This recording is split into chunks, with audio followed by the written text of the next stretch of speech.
ಈ ಪಂಗನಾಮ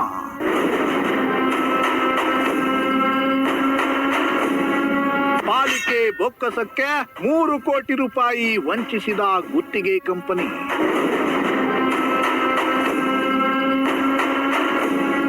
ಕಸ ಸಂಗ್ರಹಿಸುವ ಆಟೋ ಚಾಲಕರು ಕೆಲಸಗಾರರ ಹೆಸರಲ್ಲಿ ಡೋಕಾ.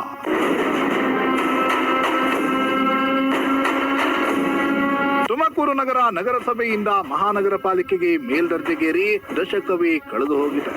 ಮಹಾನಗರ ಪಾಲಿಕೆಯಾಗಿ ಬದಲಾದ ನಂತರ ನಗರಕ್ಕೆ ಕೋಟಿ ರೂಪಾಯಿ ಅನುದಾನ ಕೂಡ ಹರಿದು ಬರ್ತಿದೆ.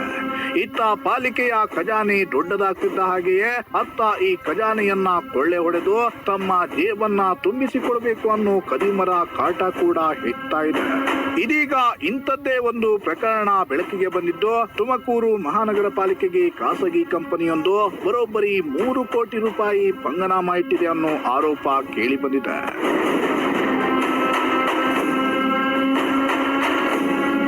ಹೌದು, ತುಮಕೂರು ಮಹಾನಗರ ಪಾಲಿಕೆಯಲ್ಲಿ ಕೋಟ್ಯಾಂತರ ರೂಪಾಯಿ ಹಗರಣ ನಡೆದಿರುವ ಬಗ್ಗೆ ಗಂಭೀರ ಆರೋಪವೊಂದು ಕೇಳಿ ಬಂದಿದೆ. ಪಾಲಿಕೆಯಲ್ಲಿ ಗುತ್ತಿಗೆ ಪಡೆದಿರುವ ಖಾಸಗಿ ಕಂಪನಿಯೇ ಪಾಲಿಕೆಗೆ ಹೀಗೆ ತಿರುಪತಿ ನಾಮವನ್ನ ಇಟ್ಟು ಬಿಟ್ಟಿದೆಯಂತೆ. ಈ ಲೂಟಿಕೋರರು ಕಸ ಸಂಗ್ರಹಿಸುವ ಆಟೋ ಚಾಲಕರು ಮತ್ತು ಪೌರ ಕಾರ್ಮಿಕರನ್ನ ಕೂಡ ಬಿಟ್ಟಿರುವಂತೆ. ದಿನ ಬೆಳಗಾದ್ರೆ ಸಾಕು ಕಸವನ್ನ ಸಂಗ್ರಹಿಸುತ್ತಾ ನಗರವನ್ನ ಸ್ವಚ್ಛವಾಗಿಡುವ ಕಸದ ಆಟೋ ಚಾಲಕರು ಮತ್ತು ಪೌರ ಕಾರ್ಮಿಕರ ಹೆಸರಿನಲ್ಲಿ ಒಂದಲ್ಲ ಎರಡಲ್ಲ ಬರೋಬ್ಬರಿ 3 ಕೋಟಿ ರೂಪಾಯಿಯನ್ನ ಮಹಾನಗರ ಪಾಲಿಕೆಯ ಬೊಕ್ಕಸಕ್ಕೆ ವಂಚಿಸಿದ್ದಾರಂತೆ. ಅಧಿಕಾರಿಗಳ ಸಹಕಾರ ಇಲ್ಲದೆ ಇದೆಲ್ಲ ನಡೆಯೋದಕ್ಕೆ ಸಾಧ್ಯನಾ? ಹೀಗಾಗಿ ಈ ಮಹಾ ಹಗರಣದ ಹಿಂದೆ ಪಾಲಿಕೆಯ ಕೆಲ ಅಧಿಕಾರಿಗಳು ಕೂಡ ಶಾಮೀಲಾಗಿದ್ದಾರೆ ಎಂಬ ಗುಮಾನಿ ಎದ್ದಿದೆ.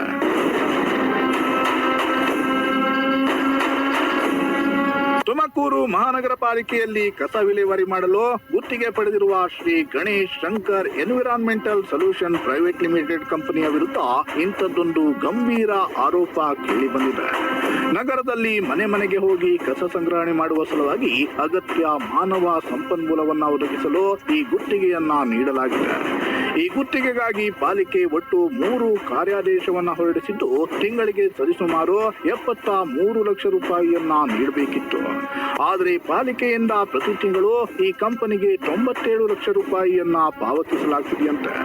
ಈ ಮೂಲಕ ಪ್ರತಿ ತಿಂಗಳು 15 ರಿಂದ 20 ಲಕ್ಷ ರೂಪಾಯಿಯನ್ನ ಹೆಚ್ಚುವರಿಯಾಗಿ ಪಾವತಿಸಲಾಗುತ್ತಿದೆ ಅನ್ನೋ ಆರೋಪ ಕೇಳಿ ಬಂದಿದೆ. ಇನ್ನು ಸಾಮಾನ್ಯವಾಗಿ ಪಾಲಿಕೆಯಲ್ಲಿ ಯಾವುದೇ ಗುತ್ತಿಗೆ ಇದ್ರೂ ಪ್ರತಿ ವರ್ಷವೂ ಹೊಸ ಟೆಂಡರ್ ಪ್ರಕ್ರಿಯೆ ನಡೆಯಬೇಕು. ಆದರೆ 2022ರಿಂದ ಇಲ್ಲಿಯವರೆಗೆ ಇದೇ ಕಂಪನಿಗೆ ಗುತ್ತಿಗೆಯನ್ನ ನೀಡಲಾಗ್ತಿದೆಯಂತೆ. ಹೀಗಾಗಿ ಒಟ್ಟು 3 ವರ್ಷಗಳಲ್ಲಿ 3 ಕೋಟಿ ರೂಪಾಯಿಗೂ ಅಧಿಕ ಫ್ರಾಡ್ ನಡೆದಿದೆ. ಸರ್ಕಾರದ ಬೊಕ್ಕಸಕ್ಕೆ ಕೋಟಿಯನ್ನ ವಂಚಿಸಲಾಗಿದೆ ಅನ್ನೋ ಆರೋಪ ಕೇಳಿ ಬಂದಿದೆ. ಇನ್ನು ಜಿಲ್ಲಾಧಿಕಾರಿ ಆದೇಶವನ್ನ ಕೂಡ ಮೀರಿ ಪ್ರತಿ ತಿಂಗಳು ಹೆಚ್ಚುವರಿ ಬಿಲ್ ಅನ್ನ ಪಾಲಿಕೆಗೆ ಸಲ್ಲಿಸಿ ವಂಚಿಸುವ Shri Ganesh Shankar environment solution private limited ವಿರುದ್ಧ ಸೂಕ್ತ ಕ್ರಮ ಕೈಗೊಂಡು ತುರ್ತಾಗಿ ವರದಿಯನ್ನ ಸಲ್ಲಿಸುವಂತೆ ರಾಜ್ಯ ಕರ್ಮಚಾರಿಗಳ ಆಯೋಗ ಮಹಾನಗರ ಪಾಲಿಕೆಗೆ ತಾಕೀತು ಕೂಡ. ಮಹಾನಗರ ಪಾಲಿಕೆ ಆಯುಕ್ತೆ BV ಅಶ್ವಿಜಾ ಅವರು ಕೂಡ ಪ್ರತಿಕ್ರಿಯೆಯನ್ನ ನೀಡಿದ್ದು, ಇದು ಹಳೆಯ ಪ್ರಕರಣವಾಗಿದ್ದು 1 ತಿಂಗಳೊಳಗಾಗಿ ಪ್ರಕರಣವನ್ನ ಇತ್ಯರ್ಥಗೊಳಿಸುವುದಾಗಿ ಭರವಸೆಯನ್ನ ನೀಡಿದ್ದಾರೆ. ಇದು ಆಕ್ಚುಲಿ ಹಳೆ ಕೇಸ್, ಇದು ನಾಟ್ ದ ಪ್ರೆಸೆಂಟ್ ಕೇಸ್. ಒಂದು 5-6 ಇಯರ್ಸ್ ಬ್ಯಾಕ್ ಒಬ್ಬ ಕಾಂಟ್ರಾಕ್ಟರ್ ಇಂದ ಇದೊಂದು ಇಶ್ಯೂ ಆಗಿತ್ತು. ಸೊ ಆಲ್ರೆಡಿ ಇವಾಗ PF ಬ್ಯಾಂಗ್ಳೂರ್ ಆಫೀಸಲ್ಲಿ ಇದ್ರ ಬಗ್ಗೆ ಕಮ್ಯುನಿಕೇಟ್ ಮಾಡಿದ್ದೀವಿ. ನನದರ್ 1 ಮಂತ್ ಮ್ಯಾಕ್ಸಿಮಮ್ ಮಾರ್ಚ್ ಎಂಡ್ ಅಥವಾ ಏಪ್ರಿಲ್ ಫಸ್ಟ್ ವೀಕ್ ಅಷ್ಟೊತ್ತಿಗೆ we are working on this. ಎಲ್ಲ ಡೀಟೇಲ್ಸ್ ಎಲ್ಲ ತೊಗೊಂಡು ಕಳಿಸಿದ್ದೀವಿ. ನಮ್ಮಲ್ಲಿ ಅವಾಗ ಯಾರು ಕೆಲಸ ಮಾಡ್ತಾ ಇದ್ರು ಅನ್ನೋದೆಲ್ಲ ಡೀಟೇಲ್ಸ್ ಎಲ್ಲ ತೊಗೊಂಡು ಕಳಿಸಿದ್ದೀವಿ.